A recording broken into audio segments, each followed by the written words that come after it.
Hello दोस्तों, स्वागत है कुमार 96 में। क्लास 10th के लिए चैनल पर मैथ और साइंस दोनों ही आपका चलता है क्लास। मैथ में आपका चैप्टर 1 से लेकर 5.2 तक खत्म हो चुका है। साइंस में फिजिक्स के 2 चैप्टर खत्म हो चुका है और बायोलॉजी में आपका 3 चैप्टर खत्म हो चुका है। ठीक है, ये हमारा फिजिक्स का तीसरा चैप्टर है। ये हमारा पार्ट 4 है। इसके पहले पार्ट 1, पार्ट 2, पार्ट 3 जाकर देख सकते हो। वहाँ पे सारे के सारे आपके एनसीईआरटी के नोट्स हैं आपका।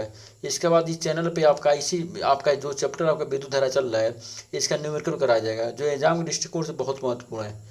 ठीक है, तो चैनल अपने सब्सक्राइब जरूर कर लीजिएगा, लाइक शेयर कमेंट जरूर कीजिएगा। चलिए स्टार्ट वीडियो फटाफट। ये जो आज का टॉपिक है हमारा, एक आपका शरीर क्रम में, एक संयोजक क्रम में, बहुत ही इंपॉर्टेंट है। इस पर न्यूमेरिकल आता है, इस पर न्यूमेरिकल आता है और थ्योरी भी आता है। पूछता है प्रतिरोधों का शरीर क्रम संयोजन बताइए। ठीक है, 4 नंबर का आता है, न्यूमेरिकल भी आता है और इस पर थ्योरी भी आती है। याद तो डेरिवेशन करने के लिए आता है। अब देखिए यहाँ पे प्रतिरोधकों की श्रेणी क्रम संयोजन, याद रखिएगा। अब देखिए यहाँ पे ये आपको डायग्राम को बनाना आना चाहिए। एनसीईआरटी की बुक में दिया है डायग्राम जरूर बना लीजिएगा। ठीक है, बस इसका मैं बता रहा हूँ थ्योरी कैसे लिखा जाता है, कैसे क्या होता है। एक होता है शरीर क्रम, एक होता है संयोजन क्रम होता है। बहुत आसान है, दोनों एक दूसरे का होता है, पूरक होते हैं, उल्टा होते हैं। अब देखिए क्या होता है शरीर संयोजन का होता है। डिफिनेशन पूछता है जब दो या तीन प्रतिरोधकों को एक सिरे से दूसरा सिरा मिलाकर जोड़ा जाता है। जब 2 या 3 प्रतिरोधकों को एक सिरे से दूसरा सिरा मिलाकर जोड़ा जाता है तो संयोजन का श्रेणी क्रम संयोजन कहलाता है। तो संयोजन का कहलाता है श्रेणी क्रम, जब दो या तीन प्रतिरोधकों को एक सिरे से दूसरा सिरा मिलाकर। देखिए यहाँ पे एक प्रतिरोध आपका ये है, एक है, एक ये है। ठीक है, 3 गो है। कितना आपका 3 गो है। तीनों को मिला के एक सिरे से दूसरा सिरा, एक सिरे से आपका दूसरा सिरा का होता है यहाँ पे जोड़ा जाता है। तो संयोजन जो श्रेणी क्रम होता है उसका कहते हैं, उसको श्रेणी क्रम संयोजन कहते हैं। मान लीजिए श्रेणी क्रम में कुल प्रतिरोध कितने हैं, मान लीजिए आपका आर एस बराबर, जो मान सकते हैं आप, आर बराबर हो जाएगा R1 प्लस R2 प्लस कितना हो 3। जिससे मतलब कहने का मतलब है श्रेणी क्रम वो संयोजन होता है जिसमें 2 या 3 प्रतिरोधकों को एक सिरे से दूसरा सिरा मिलाकर क्या होता है, जोड़ा जाता है। उसी को बोलते हैं श्रेणी क्रम संयोजन। जैसे मान लीजिए 8 प्रतिरोधक है, कितने जोड़ा गया, 3 को, R1 R2 R3। ठीक है, अब यहाँ पे आपका प्रत्येक प्रतिरोधकों में से एक समान धारा प्रवाहित होती है। भाई जब एक ही सिरे से जोड़ा जा रहा है तो आपका क्या होगा, जब जो जो अब करंट आपका पहला में आएगा वही आपका दूसरे में आएगा, वही आपका तीसरे में आएगा, समान से आएगा। ठीक है, तो कुल विभवांतर होता है व्यक्तिगत प्रतिरोधकों का विभवांतर का योग। ठीक है भाई, इसमें विभवांतर होगा ना कि नहीं होगा, इसमें प्रतिरोध का होता है। ठीक है, तो आपका अगर अगर 2 या 3 से अधिक प्रतिरोधों को एक सिरे दूसरे सिरे में जोड़ा जाता है तो उसमें जो धारा प्रवाहित होता है क्या होगा, यहाँ पे समान धारा प्रवाहित होगा।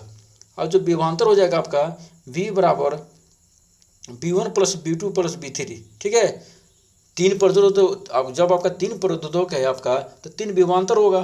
कितने विभवांतर होगा आपका, 3 विभवांतर होगा। अब देखिए V1 बराबर कितना होता है बता चुके हैं यहाँ पे। V1 बराबर होता है IR, कितना होता है IR।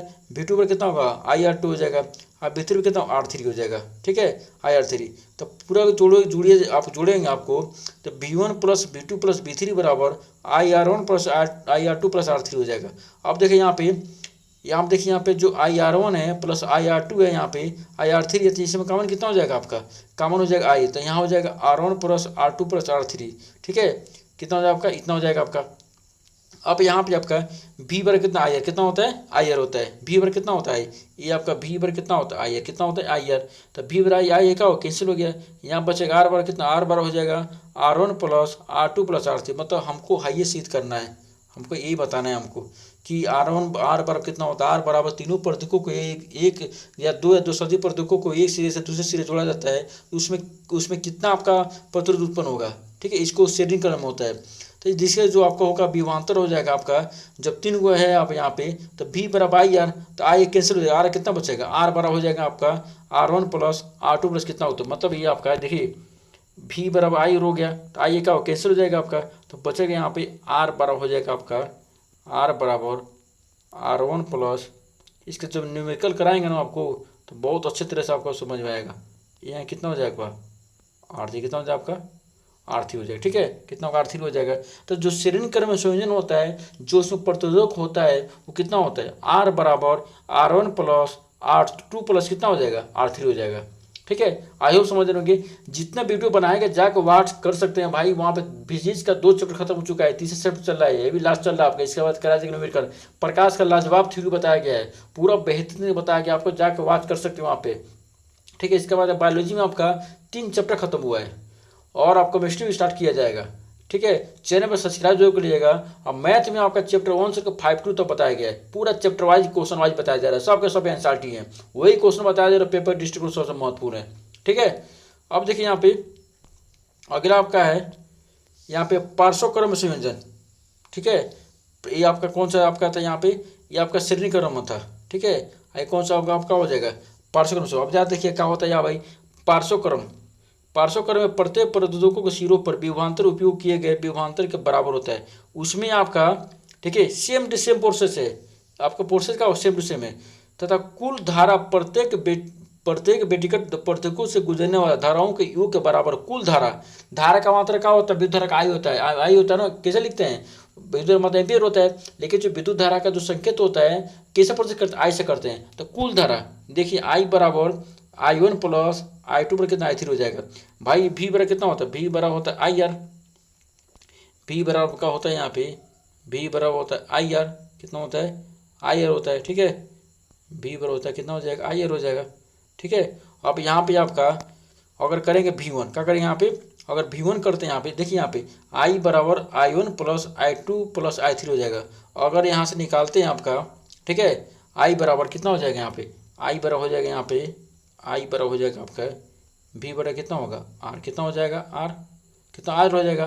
ठीक है, अगर यहाँ पे हम I1 करते हैं यहाँ पे ठीक है तो यहाँ कितना R1 कितना हो जाएगा R1, अगर यहाँ पे I2 करते हैं तो कितना R2 हो जाएगा। उस तरह से यहाँ भी देखिए I बराबर कितना होता है, I बराबर हो जाएगा V बटा R, कितना हो जाएगा V बटा R हो जाएगा आपका, ये आपका कितना V बटा कितना R हो जाएगा। ठीक है ना, इसके बाद से आपका यहाँ पे I1 तो I1 आपका कितना होगा सेम प्रोसेस आपका V बराबर I होता है, ओम का नियम का कितना होता है V पोस्टमोट R होता है। ठीक है, तो V बराबर I होता है, तो यहाँ पर I के मान निकालेंगे ना, अगर I1 है तो R1 हो जाएगा, I2 तो R2 हो जाएगा, I3 है तो आप R3 हो जाएगा। ठीक है, तो V बटा R बराबर V बटा R1 प्लस V बटा R2 प्लस V बटा कितना R3 हो जाएगा। ठीक है, अब देखिए यहाँ भी V है और तीनों में V का कैंसिल हो जाएगा, बचेगा कितना होगा, बचेगा आपका 1 अपन पार्श्वक्रम में, याद रखिएगा ये आपका श्रेणीक्रम में, अब क्या है इस श्रेणीक्रम में, तो श्रेणीक्रम में क्या होता है R बराबर R1 प्लस R2 पर 3 हो जाए, जब पार्श्वक्रम इसका उल्टा होता है, व्युत्पन्नानुपाती भी होता है, उल्टा होता है, क्या होता है इसका उल्टा हो जाएगा।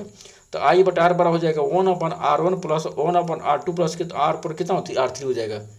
भाई अगर पूछेगा निर्देता न्यूमेरिकल कहेगा पार्श्वक्रम बताइए तो कुछ नहीं करना, बहुत आसान है आपका, कुछ नहीं करना, बस क्या करना वहाँ पे बस उठाकर मान रख देना, क्या तीनों प्रदूषकों का मान उठाकर रख दीजिए, आपका आंसर आ जाएगा, बस आपका एलसीएम आना चाहिए।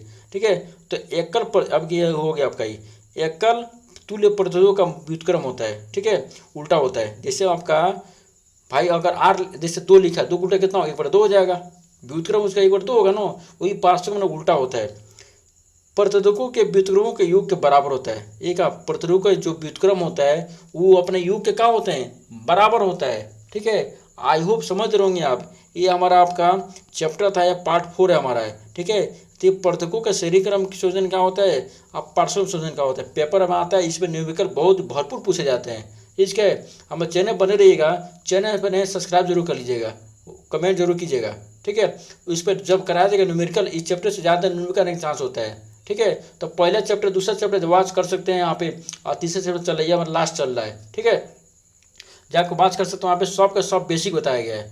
ठीक है ना, तो पूरा हमने जितने लाइट चैप्टर बताया हूँ, पहले उसका थ्योरी बताया, उसको बता के न्यूमेरिकल, फिर से मानव खत्म हुआ है बहुत बेहतरीन नोट्स के साथ। ये हमारा विद्युत धारा का तीसरा चैप्टर है, आपका जीव विज्ञान में आपका बायोलॉजी में 3 चैप्टर खत्म हो चुका है, जाकर वॉच कर सकते हैं, पूरा फिगर के साथ बताया गया है। ठीक है, तो चैनल पर सब्सक्राइब जरूर करिएगा, मिलते अगले वीडियो में, तब तक के लिए जय हिंद जय भारत।